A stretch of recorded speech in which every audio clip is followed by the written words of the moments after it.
Never stop reading Bible.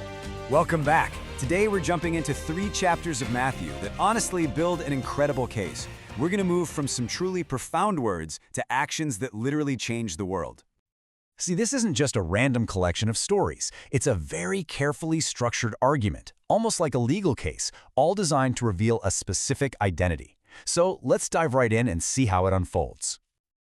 Okay, so our story kicks off right at the end of the Sermon on the Mount. This is where Jesus is laying out the final big principles for this whole new way of life.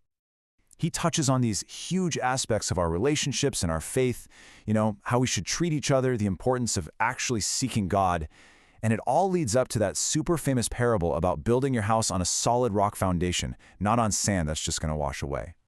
But here's the thing that's so telling, the reaction. The people listening are just floored. They're stunned. And it wasn't just what he was saying, it was the sheer authority he said it with. They knew, right then and there, this wasn't just another teacher.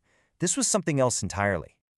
Well, talk is one thing, right? That amazing authority he spoke with is immediately put to the test. And chapter 8 is where we see what happens when those words become action. So the big question hanging in the air is, can he actually back this up? The story wastes no time in answering that. It pivots immediately to give tangible, undeniable proof of the very authority everyone just heard. First up, he shows power over the human body itself. He heals a leper, a person completely cast out from society. He heals a centurion's servant without even being in the same room. He heals Peter's mother-in-law. It's just one after another, showing this total command over sickness. But then, he takes it a step further. He's on a boat, a crazy storm rolls in, and he just speaks to the wind and the waves and tells them to be still. And they listen. This shows his power isn't just over our bodies, but over the very forces of nature. And finally, he proves his authority goes even into the unseen, into the supernatural. He confronts and casts out demons. The point is clear. His power has no limits. Physical, natural, spiritual. He's in control. Okay, so after that, just an overwhelming display of raw power, you have to start wondering, what's the point of it all? And this is where the whole story goes so much deeper, revealing the real meaning behind these incredible miracles. I mean, were they just to impress people? To show off? Well, chapter 9 answers that with a huge no. It connects all that power to something way more profound, something that gets to the absolute core of what it means to be human. This slide right here, this is the pivot for the whole argument. The miracles were never just about fixing broken bodies. They were signs pointing to a much, much deeper healing.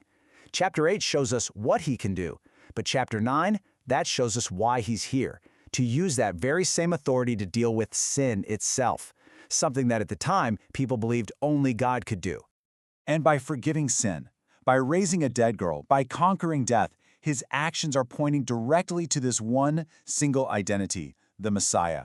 He's not just a powerful teacher or a gifted healer. The text is presenting him as the one sent with authority over the very things that enslave humanity.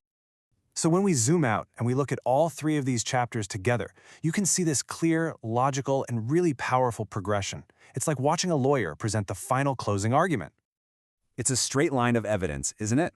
It starts with an astonishing claim of authority, in his words. Then, it moves to irrefutable proof of that authority through his actions. And finally, it lands on the ultimate revelation of his purpose, to save. And that whole journey through these 3 chapters brings us right back to where we started in chapter 7, that idea of building a life on a solid rock.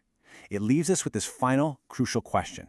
What does it actually mean to build your life on this foundation? This analysis was brought to you by the Center Studio.